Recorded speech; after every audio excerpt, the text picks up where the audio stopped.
Miss Chiori? Your talk with the investor sure went fast. The Aquabus hasn't even arrived yet. Oh? And who are they? Allow me to introduce you. This is the Traveler and Paimon.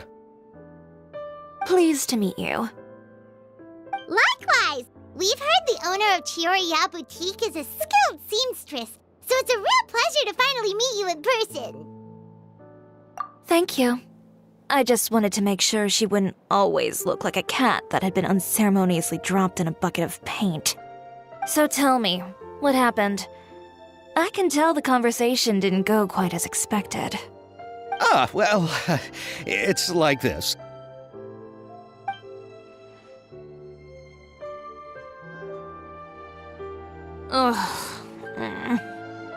I know, Chiori, you don't have to say it. You did remind me that this investor was a little bit sketchy. Yes, there's no doubt about that. But how could I pass it up? He offered me twice as much as the others. And therein lies the problem. Yes, but just put yourself in my shoes. After obtaining such an excellent script, it's only natural that I would want to make the most of the film. The budgets that the others had proposed were nowhere near enough. It's difficult to find someone willing to front such a large amount of mora, so... Don't be sad, Xavier. We might be able to help scrounge up some more together for you. Oh, thank you, Paimon. That means a lot to me. But the cost of the film is staggering. I'm afraid that any mora we can scrounge together in a short amount of time won't even be able to cover the actors' fees. We need to move on. What's happened has already happened, and there's no changing it. But now's not the time to give up. What? You're saying that you have a plan? No, that's not what I mean. I'm simply saying I wouldn't give up just yet.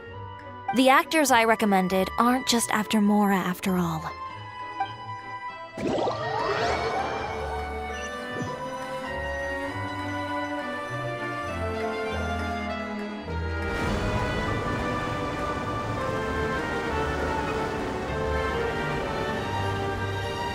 Really? Then where do you live? We Malazines live in Mercy Village. The only way to enter is from underwater. Oh, you must be pretty tired after work every day, right? I mean, you have to swim all that way just to go home. We are so thoughtful. But some Malazines choose to live in the Court of Fontaine because it's so much more convenient. And this is our stop. Oh, we've arrived, but I haven't even finished chatting with Abel yet. I also enjoyed Abel's introductions to Fontaine along the way. Everything you described was so clear and detailed that we can't help but want to hear more. Thank you so much. I'm usually working here on this aqua bus, so I hope I'll have the chance to see you again. There are still many more places I'd like to introduce to you.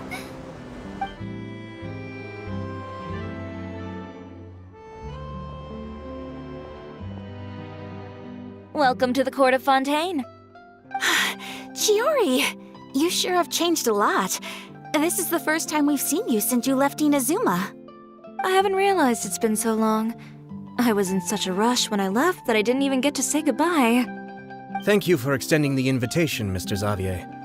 I'm looking forward to a fruitful trip here in Fontaine. It's an honor to have the head of the Kamisato clan visit us. So they're who you meant when you said you had actors coming from Inazuma? Oh? It's the Traveler and Paimon. Wow, what a coincidence! Ayaka and I were just talking about you on the way here. Are you also here for the film? We just ran into Xavier earlier and came over with him. But I'm not an actress. Sir Kamisato and Lady Ayaka are the real actors here. I'm just tagging along with Ayaka to have a good time together. About that, I mean, how was I supposed to contact you when I was making preparations for the film?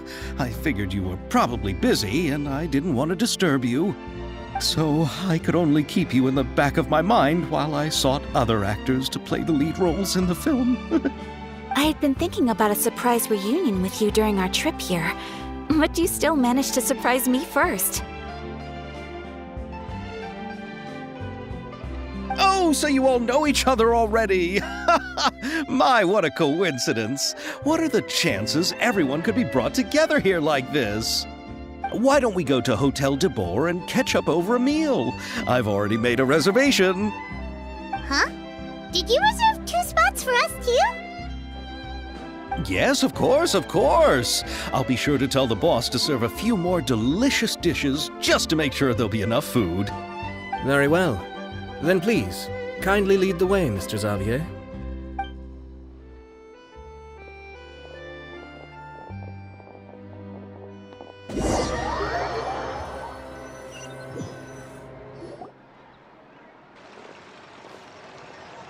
Wow, the buildings in Fontaine are so tall.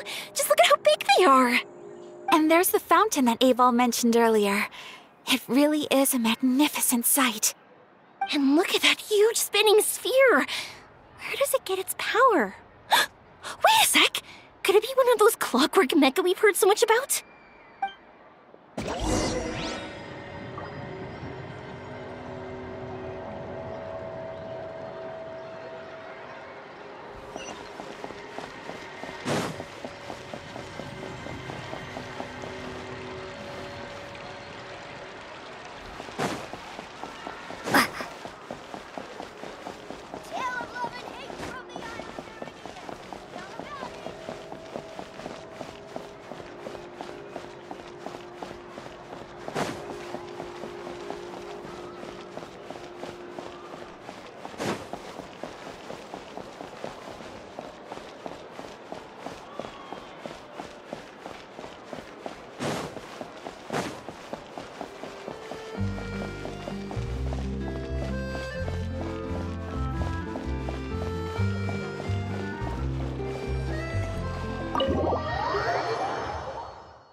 So this is what food from Fontaine is like. It sure is different from what we have in Inazuma. How should I describe it? It seems like you have to go through a lot more steps to make them. And the flavor has many layers too. Ah, yes. When I first went to Inazuma, I actually thought the food there tasted a little too bland. It took some time for me to get used to it. Let's get back to the purpose of this trip for a moment, shall we? How have preparations for the film been coming along, Mr. Xavier? Well, I've already assembled most of the film crew. A lighting specialist, a prop manager, and a costume designer. I've also bought the copyrights from the novel's author. Oh, it's called The Two Musketeers, right? I read the script you sent me on the way here. The story is pretty good. Originally, I was planning to start filming as soon as Sir Kamisato and Lady Ayaka arrived in Fontaine, but I'm afraid I've run into a bit of a problem. Oh? What is it? It has to do with the film's investor, Mr. Morris. He suddenly informed me this morning that he's encountered some financial trouble and will be unable to release to me the amount of funding agreed upon. It's said that Fontaine's legal system is well developed. If he has violated the contract, then can't you simply take him to court over the matter? Well, I'm still more concerned about filming. Even if I were to take him to court, I'm afraid it would take months before the case could even be heard. Then, is there a way we could raise funds ourselves to solve the problem? I've considered that option too, but unfortunately, it's difficult to gather such a large amount of mora on such short notice. Besides, we have to consider the film festival's submission deadline. Mr. Xavier, if Ayaka and I were willing to perform for free, would that resolve the problem you are currently facing? What? No, out of the question. To have you come all this way just to act for free? Oh, no, that won't do. There's no need to worry, Mr. Xavier. My brother and I had actually intended to work for free after receiving your invitation. Inazuma has only recently reopened its borders, and needs to strengthen its relations and cultural ties with other nations. We didn't have many collaboration projects with Fontaine in the past, so we hoped this trip would serve as a good start for the future. Indeed. You could say that's the real reason why the Yashiro Commission agreed to come to Fontaine. I understand, but having you two act for free just doesn't seem right. Not at all. While we're officially here to conduct a cultural survey of sorts, we must express our sincerity if we want to establish formal cultural ties with your nation. This film will serve as proof of friendly cooperation and cultural exchange between Inazuma and Fontaine. It's my hope that the film can be finished and released as smoothly as possible. If you still don't feel comfortable with this arrangement, I would also be more than happy to be introduced to some other renowned individuals in Fontaine's literary and artistic circles. All right. I'll do as you say. Thank you so much. I'll make sure to cobble together enough mora now, even if it means selling my house, my camera, and every single family heirloom. Come on now, no need to go that far. I'll also help you out as a brand sponsor.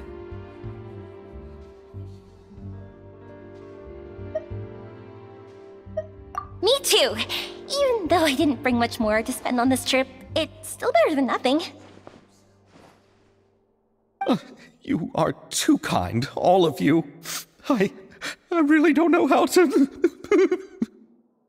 Ew. Alright, enough about that.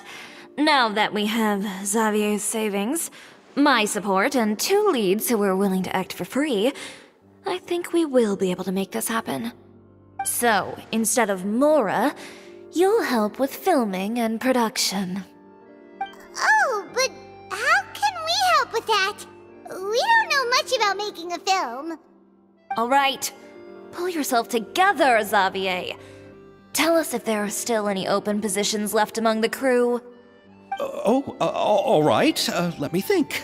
We still need a camera operator, a clapper loader, and someone to manage logistics. I originally wanted to personally serve as director, but I've been too busy working as the producer. So the positions of director and director's assistant will also need to be filled. Paimon knows what the director and the logistics support person do, but what's a clapper loader? The clapper loader is responsible for using the clapperboard to record and organize the information of each shot when the camera operator begins shooting. The work requires both patience and careful attention to detail. A clapperboard? Oh, you mean the thing they hold that goes clap whenever they start filming? Yes, that's right. Are you interested in that job? For sure! Paimon's always wanted to try that. Alright, then you'll be our clapper loader. I can find someone from the store to help with logistics. What do you think, Xavier? Oh, fine by me.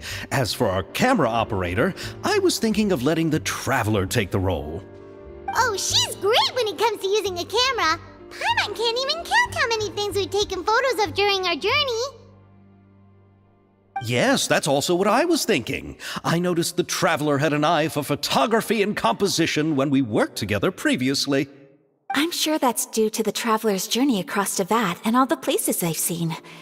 After so many adventures, using a camera must be second nature by now. What do you say, Traveler? Are you interested in the job?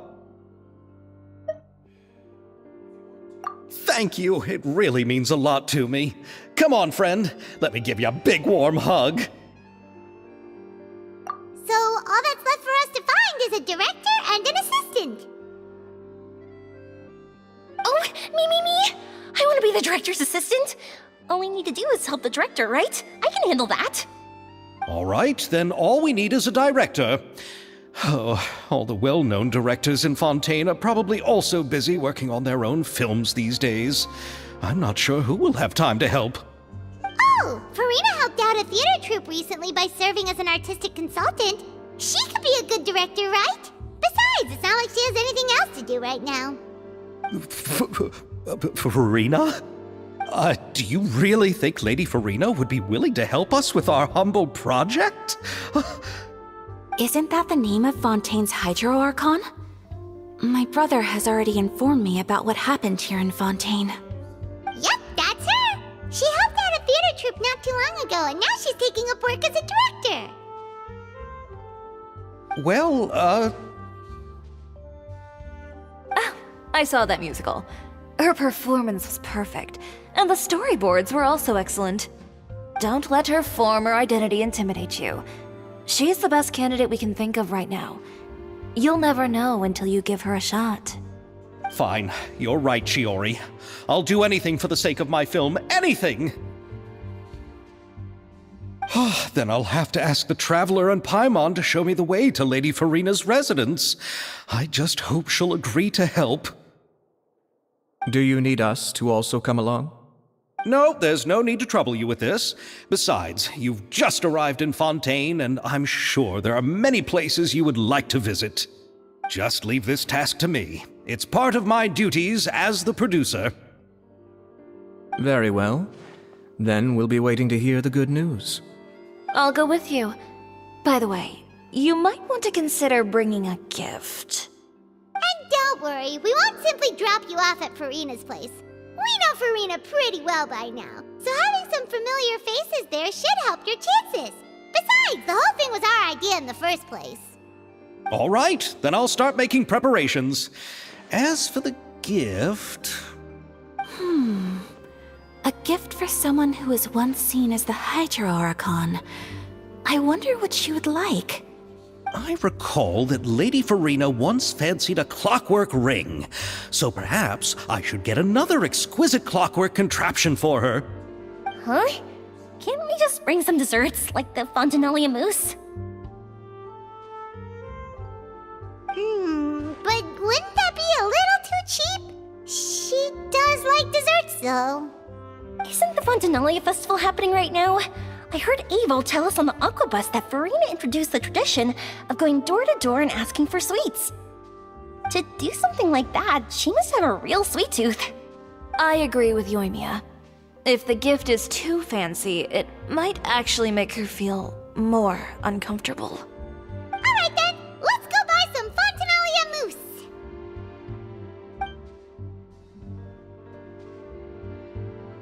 But will that really be enough? We'll be asking her to do a lot of work, you know. You're right. We need to further sweeten the deal. Huh? You want something even sweeter than Fontanellia mousse? Yes, we'll need a gift that's sweeter than any dessert in the world. But what could that be? Your words of praise.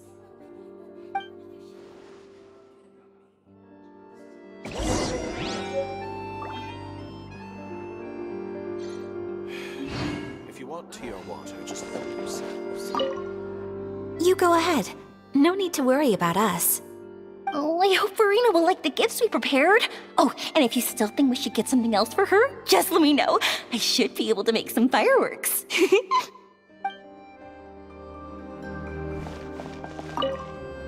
Looking forward to the good news.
Sure, this is where Farina lives. Okay, I'll go knock on the door.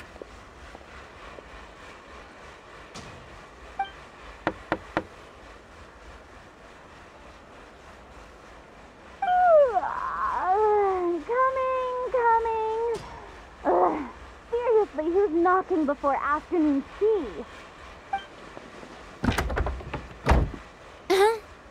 Who are you? Lady Farina, please allow me to introduce myself. I am Xavier, a film director.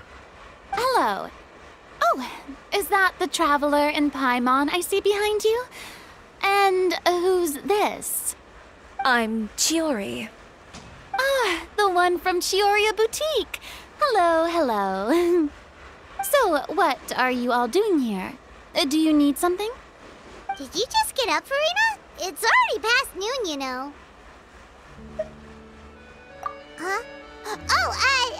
Paimon means the weather is so nice in the afternoon and the sun is so warm. Just like how you make us feel. Sleeping in late is a really smart idea.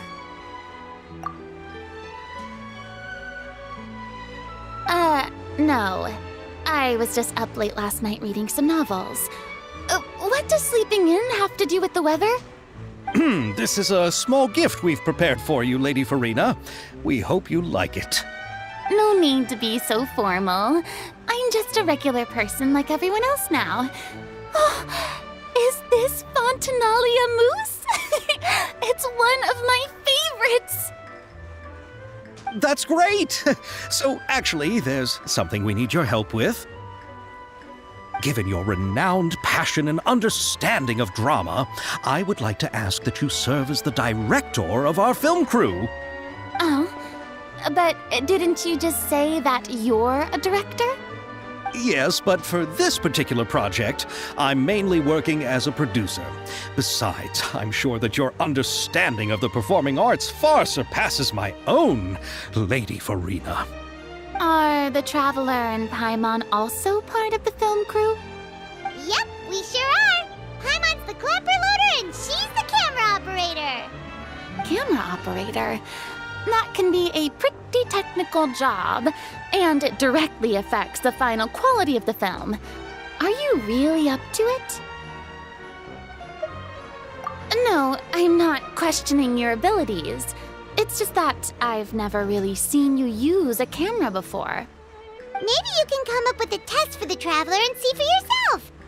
If she can satisfy you with her camera skills, then you'd have nothing to worry about and can join the team. What do you say? You sure are getting better at rolling with the situation, Paimon. Oh, I do wish to see how skilled the Traveler really is with a camera. All right, how about this? We'll work with what we have. I'll give you some scenarios and see if your work is up to my standards. Very good. It's essential for the camera operator to understand the director's vision.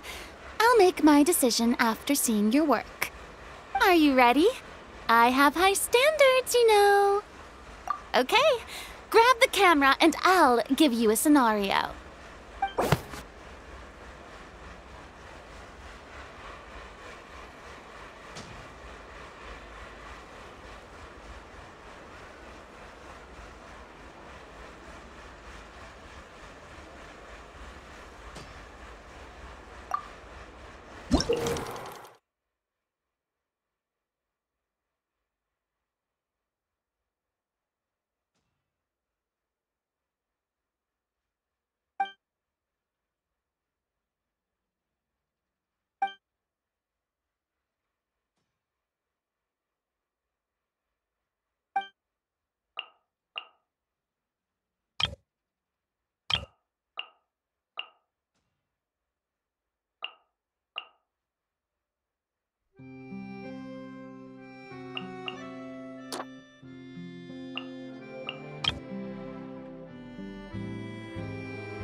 Oh, it appears that you have more skill than I thought.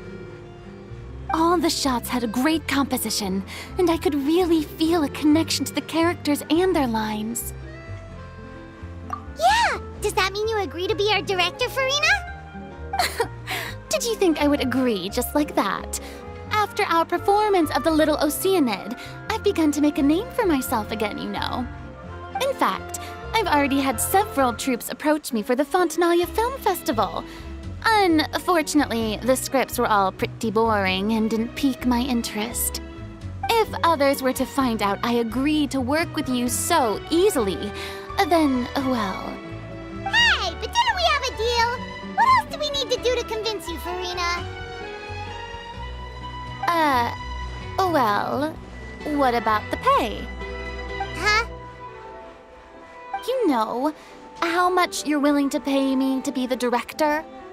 The pay is also an important factor for me to consider, you know. Well, I can offer you this much? What? That's all? If Nervilat were to hear of this, he could charge you with underpaying your labor. I'm sorry, but our crew is in a tight financial spot at the moment. I see. Well, even though it's highly unlikely now that I'll join your crew, there's still something I'd like to ask. Exactly what film are you planning to make? Oh, our script is an adaptation of The Two Musketeers. Huh? Wait, you mean the suspense thriller novel that was a #1 bestseller? Oh, so Farina's read it too. Of course I read it. I've always had a keen interest in artistic works that strike a chord with the populace. I see. It all makes sense now. You must have used most of the budget to pay for the copyright. Not really. The novel's author transferred the copyright to me practically for free once he heard that I wanted to make a film adaptation of the story. The lack of budget is due to another issue. He probably just wants to get his name out there. So, Mora isn't the most important thing to him right now. It reminds me of a delivery courier who wears one of my designs while traveling all across Teyvat. I didn't charge her much for the outfit either. The exposure she provides for my brand is well worth it. So, are you a big fan of this story, Farina? Well, it's all right. The pacing of the story is good, but the character relationships could use some work. When I was reading it before, I always felt like some things were left on a rather unsatisfactory note. I have high standards, you know. Ahem, Mr. Xavier, if, hypothetically speaking, I agree to be the director, how much freedom would I have in terms of script revisions and creative interpretation? As much freedom as you would need. I wouldn't dare doubt the tastes of Fontaine's greatest star. Good. Then I'm free to alter the script as I see fit? Absolutely, no problem. All right.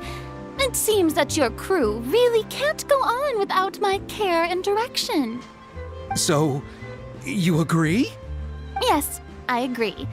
Although the pay is well below what someone of my caliber deserves, a great script calls for a great director. I mustn't let a perfectly good story be ruined due to lack of funds. If you have fine cheese and bread, you wouldn't just let it sit on the counter and get moldy just because you lack an oven, right? Oh, Hydro Archon above! I'm not dreaming, am I? Somebody pinch me.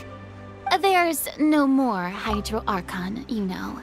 And it's still a little early to celebrate. There's a lot that goes into shooting a film. Although the trickiest tasks of finalizing the script and casting the actors have already been taken care of, we'll still need to reserve filming locations. Not to say set up lighting and props. And by the way, since we'll be filming The Two Musketeers, we'll need to find an action choreographer.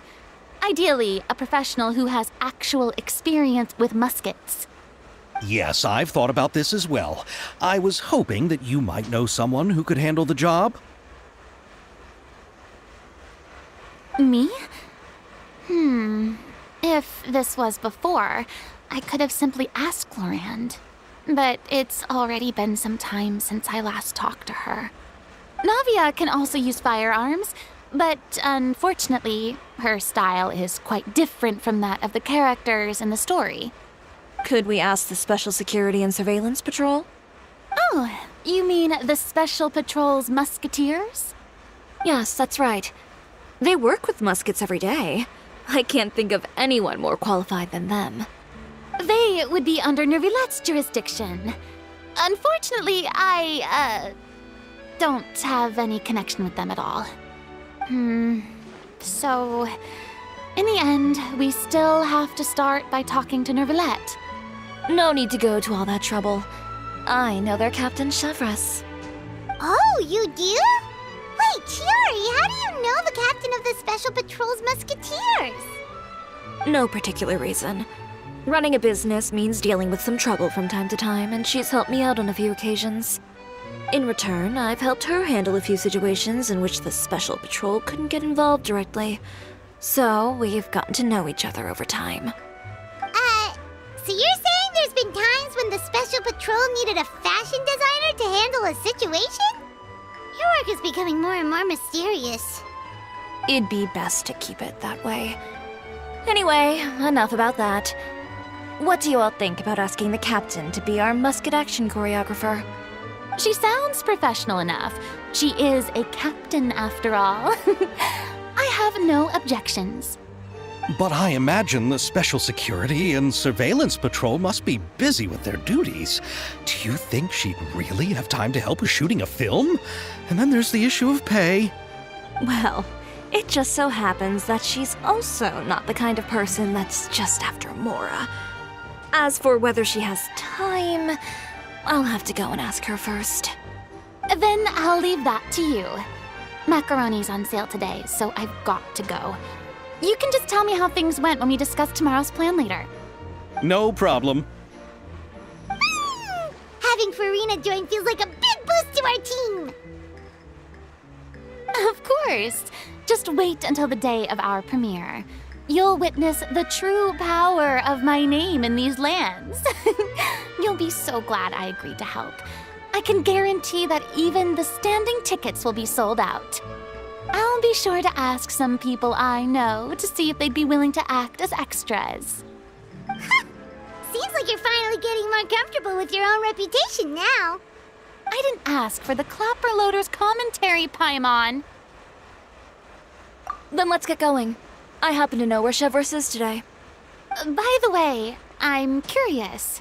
If my pay is so low, then what about our two lead actors?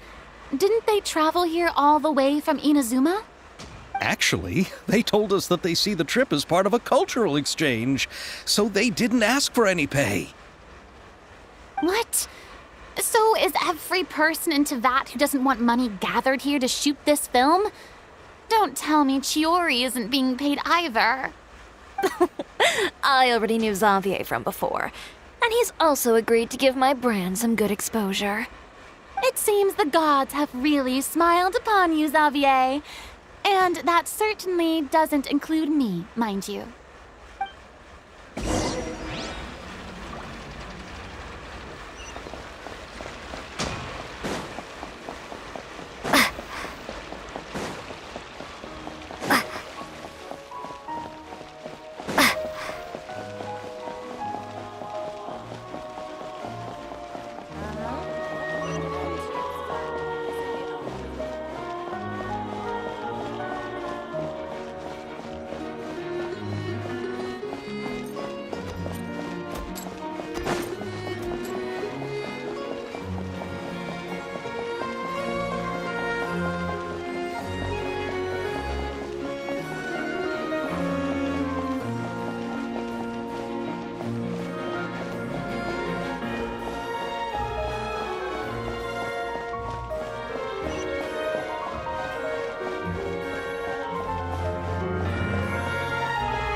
All right, this is the place. But where's the captain? There's hardly anyone around here. She's over there. The one with an eye patch reading in front of the newsstand. Oh, her! Paimon could tell there was something different about her. She seems kinda intimidating. Please wait here for a moment. I'll go fetch her. She's working now, so you might not want to get in her way. Working?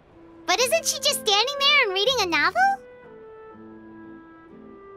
Just trust me. Oh, alright, let's see what happens then. Shiori sure is a mysterious person. She claims just to be a fashion designer, but she knows all these powerful people. The court of Fontaine isn't particularly tolerant of visitors from overseas, so it isn't easy for a foreigner to promote their brand here. Even more so in the competitive world of fashion. Even a local like me just trying to make a film has to face all kinds of challenges. So I can only imagine what Shiori has been through to get where she is today. I'm sure that having more connections has definitely worked in her favor. Reading on the job? Detective novel. One main character? No. Multiple. Branching storylines. I see. How's the plot coming along? One of the main characters is about to make a choice that will affect the rest of his life. I'd wager he's going to make the wrong choice. Any way to speed things up? There's something I need your help with. You know that doesn't depend on me. It all comes down to what the character chooses. Which is exactly why I'm here to help.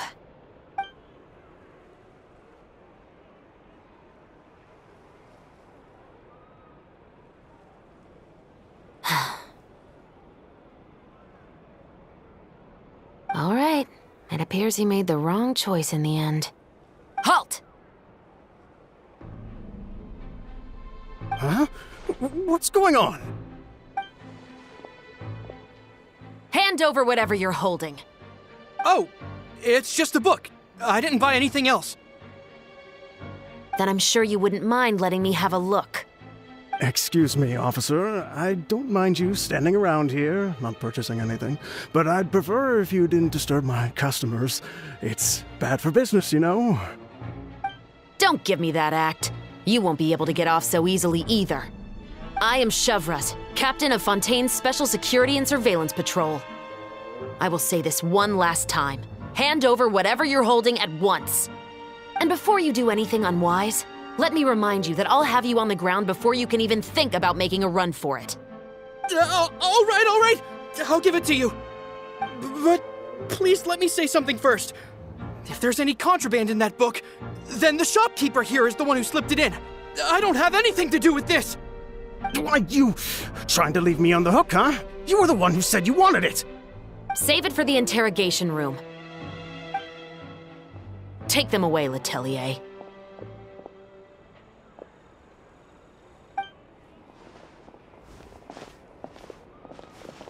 What's going on here?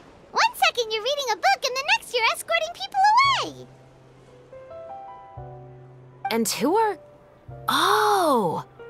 Aren't you the traveler who's been all over the papers recently? Shiori, I'm assuming what you wanted to ask me about has to do with them, right? Maybe I can let you in on what's happening then. Now that Vacher has been brought to justice, no new shipments of synth will be made and distributed to sellers. The Fontaine guards have been busy collecting the remaining synths still circulating on the market. Thanks to a tip from our reliable source here, this should be the very last batch. Oh, so you were pretending to read a book in order to catch the bad guys! Oh, Paimon almost forgot to introduce ourselves. Paimon is Paimon, and this is the Traveler and Xavier! Hey, I'm Shavras. You probably already heard me introduce myself, so I won't bother repeating it. Yeah, why didn't you make a move as soon as you had the chance? Were you worried that my intel wasn't accurate? No, I wanted to see if the shopkeeper would turn himself in first. All he had to do was come up to me and say that he didn't know where the synth had come from. If he did that, then I wouldn't have had to press charges on him. He had the whole day to turn the synth over to Chevreuse. But instead, the moment I came up and blocked Chevreuse's line of sight, he took the opportunity to sell it off. Yep, he made the wrong choice, even though the right choice was right there in front of him. But you knew they wouldn't make the right choice. Yeah, I knew. I was just hoping I'd be wrong for once. Enough about that, though. What did you want to ask me about? Oh, you see, it's like this.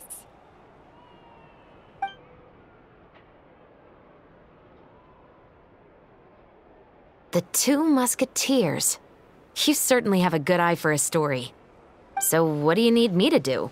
Just be the action choreographer for the actors? Yes, that's right. I want to make sure we get all the details right. I want the actor's posture and understanding of firearms to be as realistic as possible. However, I'm afraid this work will require a bit of your time, since you'll have to be present whenever we're filming. Also, as for the pay... No need to say any more. I'll join. Huh? Just like that?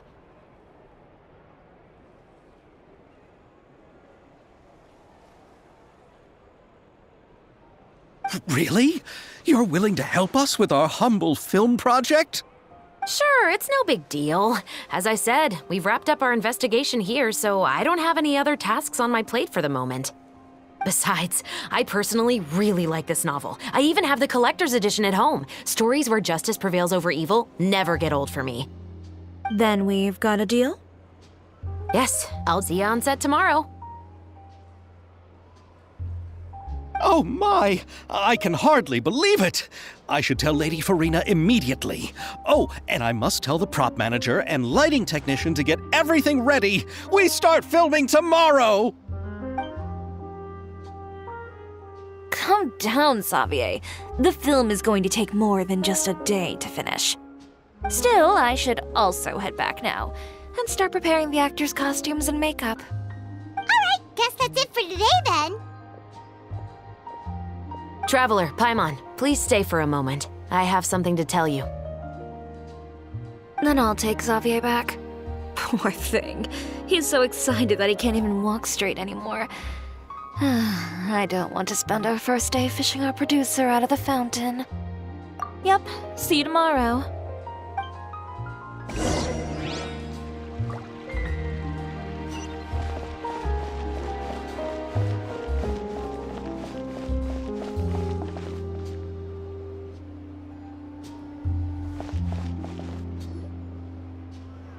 So what did you want to tell us, Chevreuse? Have you read The Two Musketeers? The story is about a pair of children born into the household of a baron and their struggle to survive together and take revenge for their mother. They were raised at the baron's estate, where their mother worked as a maid. The two were illegitimate children that the baron had with the maid, so they were never treated well by anyone. One day, upon returning home, they found their mother had been murdered and left dead on the floor. It was quite evident that the culprits were the other members of the baron's household, who never had any kind words to say to them. However, the baron was able to exert his influence and keep the whole thing under wraps. The mother's death was eventually deemed as a suicide, and there was no chance of bringing her murderers to justice. The two siblings decided to flee and someday avenge their mother. Many years later, members of the baron's family suddenly started turning up dead one after the other, all killed by gunshot. A rainbow rose was found on each of the victims' bodies, being the flower that the kid's mother liked best. The baron believed that the mother's soul had come to take vengeance on him, so he lived in fear each day. But it was actually those two siblings who had fled all those years ago. They relied on each other to survive and trained day and night, eventually becoming adept musketeers. They used all of their abilities to collect evidence and clues before executing their plan and exacting revenge on the baron. Their actions let the truth behind their mother's death be known to all. That's quite an exhilarating story. Yep, the baron got what he deserved for his evil deeds, and justice was able to prevail. It was just the kind of story I enjoy. Oh, so is that why you were so willing to join our crew, Chevreuse? You could say it was one of the reasons. Oh, you mean there were other reasons too? I've read the reports about you. Whether it was at the trials or when you lent your hand to resolve our nation's crisis, you've shown that you've got a strong sense of justice, as well as a great mind for deductions.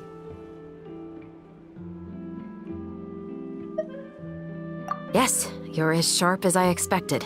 It seems you've experienced many similar situations before. There's been a recent murder case involving muskets. The perpetrator's methods appear to be very similar to what is described in the novel. Huh? Really? But Paimon didn't see anything about that in today's papers. The Marechaussee Phantom hasn't yet released any information to the public because the investigation is currently at a standstill. The murderer is extremely cautious. A murder involving firearms?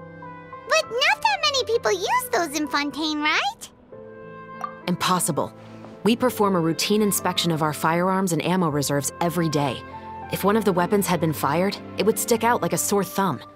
Besides, I trust the members of my platoon. However... Well, that's all I can disclose about the case today. Huh? What do you mean? I hope you all can go back and get some shut-eye. You can decide tomorrow whether or not you'd like to join the investigation with me. I'm aware this might not be the ideal time to add more to your plate, but the more capable people we have, the better the chances that justice will prevail. Carrying out investigations isn't actually supposed to be our responsibility. Our job is to apprehend the perpetrators. Finding them is really up to the Marechaussee Phantom. You could say I'm taking part in the investigation out of personal interest. I don't want people to see muskets in a negative way, and also, I'm concerned about the similarity between the crimes and the story. You mean they might be connected somehow? I suspect so. Just to make myself clear, this is not an order, nor is it a deal of any kind. It's a request, nothing more. If you two have any interest in the case after we finish filming tomorrow and are willing to assist me, then I would be most grateful. What do you think, Traveler? Yeah, you're right. Paimon's getting a little tired, too. We've really been hustling all day. You'd better head back and get some rest. It's good to keep a calm mind, especially when you're about to make an important decision. Otherwise, when the moment comes, you might end up like that shopkeeper and not even realize that the right choice is right there in front of you.